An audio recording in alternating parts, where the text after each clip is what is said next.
pa po kasama ang Navy dyan.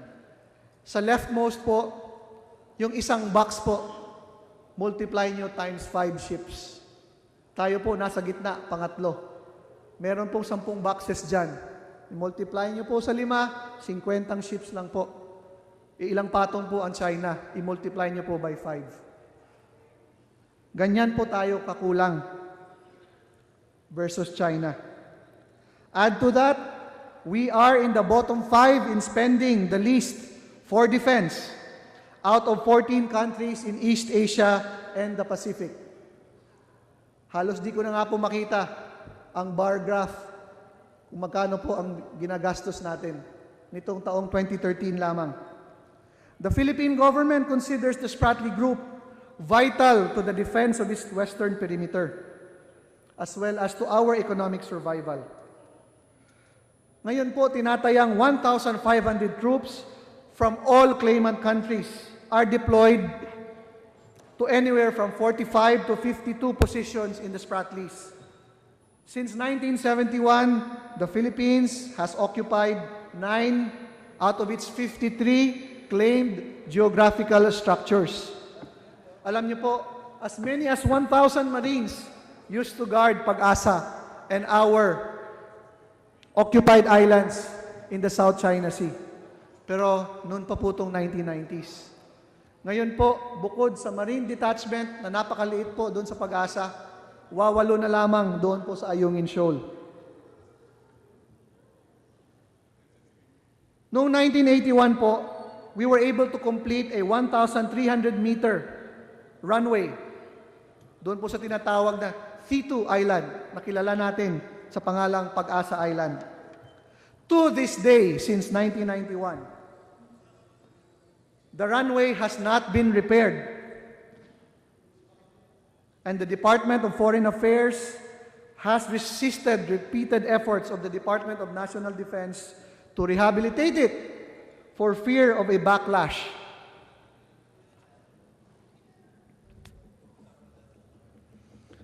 There is a no new garrisons policy, which was supposed to be reinforced by a declaration of the Code of Conduct of parties in the South China Sea, na pinirmahan po ng China, kasama po ang 10 bansa ng ASEAN, so that we will all refrain from manning unoccupied features.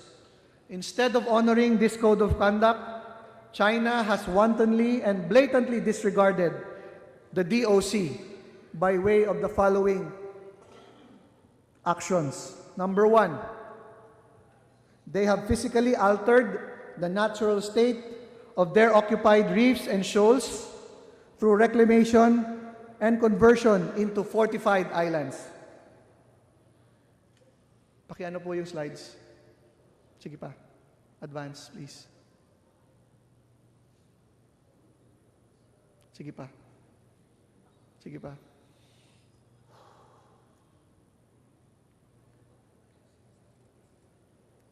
They have crowded out Filipino, Vietnamese, and other fishermen from the bounty of the South China Sea by dispatching an armada of fishing vessels backed up by Chinese Coast Guard and Chinese maritime ships, and shadowed just beyond the horizon by the menacing Chinese Navy. Third, the constant presence of Chinese Navy ships, as we have proven here today, presents a clear and present danger to countries like ours, which only have our fishermen and a meager Coast Guard conducting token patrols. Nanganganib po ang maritime commerce, given that half of the world's cargo ships pass through the South China Sea, and 1/3 of the world's oil are shipped by sea as well through the South China Sea. Number 4, China has impeded countries like the Philippines and Vietnam from pursuing our energy security goals by way of harassment, for example, of our oil and gas exploration in the Reed Bank.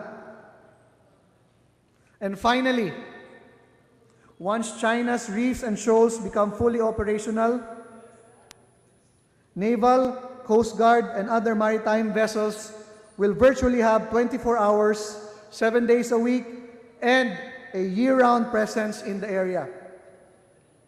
Even the possibility of an air defense identification zone to be put up with Chinese indigenous fighters from the Air Force and the Navy of China can virtually deny everybody unhampered flight in the skies above the South China Sea. Let us not be lulled into inaction by the pending verdict of the UN International Tribunal on the Law of the Sea over our claims in the West Philippine Sea. Some analysts fear that a major discovery of oil or natural gas may again spark another round of clashes in the region where we lack mechanisms for the peaceful resolution of such disputes. The think tank International Crisis Group, in fact, believes that all of the trends are in the wrong direction, headed towards conflict where the prospects of resolution are diminishing. These assessments bode poorly for the region, most troublingly for our country. To our national leaders, especially the President, His Excellency Benigno Aquino III, I ask, have we lost our strength of character, that we have desisted from any concrete action to uphold and defend our territory and sovereignty over these islets and reefs? To the Filipino people, have we lost our pride as a race, that we have taken on a defeatist attitude and consigned our faith to infamy in the face of these Chinese onslaught? And to that segment of our nation who naively believe that international law and the community of nations will come to our aid, have you lost your minds? I believe that no other country and no other people will defend our land and our islands for us. It is only our country and no other. And it is only us and no other people who will come to our defense. Mr. Speaker, the avowed policy of government as regards the West Philippine Sea is highlighted merely by DFA's tripartite action plan, heavily reliant on arbitration, diplomatic protest, and a collective ASEAN effort towards an enforceable code of conduct na hanggang ngayon hindi pa po natin nakukuha.